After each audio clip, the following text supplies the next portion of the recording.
Before I start the video, I would like for you to consider subscribing to my channel to help me reach my current subscriber goal of 50 subscribers. Each additional subscriber would mean a lot to me. And yeah, on to the video. Hello, and in this video I will show you how to make a simple and effective movement script for your sprite in Scratch. And yeah, before we begin, if you want to, you can subscribe. I would really appreciate it, but you don't have to.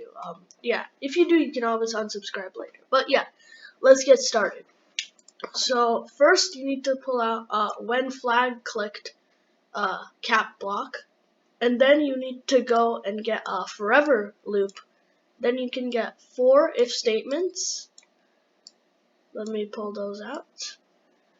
And this is the part where you can choose your controls. So get 4 key space pressed or key pressed things, put them into the slots in the if statements, and then this is where you can choose. So what I'll do is I'll just do the default WASD, or you could even do arrow keys.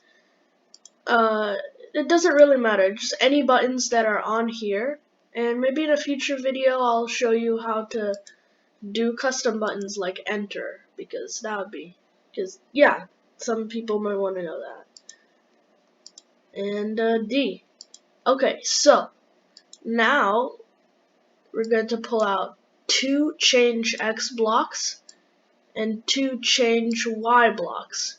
You'll put the Y blocks in W and S and the X blocks in D and A. Then you can change the Y to be -10 under S and -10 under A. And then when you click, it works. But since these are numerical values, you can always customize it. So instead of 10, I can go 5, and it's half as fast. So that you could do that. And like I said before, you could always change what buttons you want to do. And yeah, that's your basic movement script in Scratch, and see you in the next video.